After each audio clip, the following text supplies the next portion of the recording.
تم سچائی پر ہو اور خداوند تمہارے ساتھ ہے، خداوند کی شفقت اور رحمت آپ پر ہے، تو آپ اکثریت میں ہیں، گھبرائیے نہیں۔ ملکہ آستر بھی اکیلی تھی پر اکثریت میں تھی، ٹھیک ہے جی۔ اور روت کی کہانی میں بھی آپ نے پڑھا ہے نا، اکیلی تھی وہ بھی۔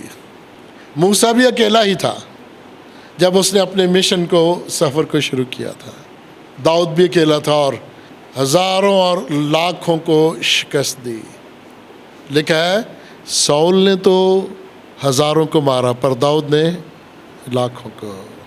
خدا کے دشمن، اس کے کلام کے دشمن مقدسین کے سامنے ٹھہر نہیں سکیں گے، پھر ہمیں کوئی ڈرا نہیں سکے گا۔ خداوند پر ایمان رکھنے والے لوگ سچے ہیں، کلام پر ایمان رکھنے والے لوگ وہ سچے ثابت ہوں گے، اور خدا کا کلام اب تک قائم رہتا ہے۔ 152 آیت ہے، آخری آیت ہے، کہتا ہے زبور نویس کہ جب بھی میں کلام پر غور کرتا ہوں اور پڑھتا ہوں تو یہ جان کر مجھے بڑی تسلی ملتی ہے کہ خدا کا کلام ابد تک قائم رہتا ہے۔ کتنی بڑی تسلی ہے! ہمیں ایک تسلی دی جاتی ہے کہ ہم سبوں نے ایک نہ ایک دن اس جہاں سے رخصت ہونا ہے، اور خداوند نے ہمارے لیے ابدی مکان تیار کر رکھے ہیں، اور ایمانداروں کو یہ سکھایا جاتا ہے کہ گھبرانا نہیں، رونا نہیں۔ کیوں جی؟ یہی ہے نا، ابدی مکان ایک تسلی ہے۔ اور یہاں زبور نویس کہتا ہے مجھے تسلی مل جاتی ہے جب میں سیکھتا ہوں کہ خدا کا کلام ابد تک قائم رہے گا۔ دنیا جہاں ختم ہو جائے گی پر خداوند کا کلام ابد تک قائم رہے گا۔ کہتا ہے بے شک خوف کے طوفان امڑ آئیں، بے شک خوف ہم پر طاری ہو جائے، ہم اتنے گھبرا جائیں، لیکن اگر کلام کی بنیاد ہماری زندگی میں ہے، زندہ کلام کی بنیاد، اور جو زندگی ہم بسر کرتے ہیں اس میں خداوند ہمارے ساتھ ہے، اور خداوند کے وعدے ہمارے سامنے ہیں، اور ان وعدوں پر ہمارا تکیہ ہے، تو پھر یہ خوف کے طوفان ہمارا کچھ بگاڑ نہیں سکتے۔ ہم اس دیش میں اگرچہ اقلیت میں ہیں، لیکن میرا ایمان ہے اگر آستر اکیلی ہے اور اکثریت میں ہے تو کیا ہم اکثریت میں نہیں؟ دنیا کے یورپ کے چھوٹے چھوٹے ملکوں کو دیکھیے گا جو ہمارے شہر سے بھی چھوٹے ہیں، کس طرح وہ اکثریت بن کے، مضبوط بن کے دنیا جہاں کے ضرورت مند ملکوں کی مدد کرتے ہیں۔ بظاہر چھوٹے ہیں، بظاہر تھوڑے ہیں، لیکن خداوند ان کے ساتھ ہے۔ میری دعا ہے خداوند ہماری کلیسیا کو بھی اسی طرح کا جذبہ عطا کرے، اسی طرح کا شعور عطا کرے کہ وہ یہ جانیں کہ وہ اکثریت میں ہیں کیونکہ خداوند ان کے ساتھ ہے۔ آئیں اس مضمون کو اپنے ذہن میں رکھیے کہ خدا ہمیں رہائی عطا کرتا ہے۔ داؤد زبور نویس رہائی کے لیے درخواست کرتا ہے۔ بہت سارے انبیاء کرام رہائی کے لیے اپنے اپنے دور میں بنی نوع انسان کے لیے، چنیدہ لوگوں کے لیے رہائی کی التجا کرتے رہے۔ آپ سب بھی اسی طرح دعا مانگیے گا کہ خداوند ہمیں رہائی دے۔ اور ایک بڑا پیارا زبور بھی ہے، ویخ مصیبت میری مینوں تو رہائی دے۔ آئے ہم شکر گزاری کی دعا مانگے۔ آپ سب بھی اپنے دلوں میں دعا مانگیے گا، خاموشی میں بڑی توجہ کے ساتھ خداوند سے کہیں کہ خداوند میری التجاؤں کو سن، مجھ پر اپنے کرم کی نگاہ کر۔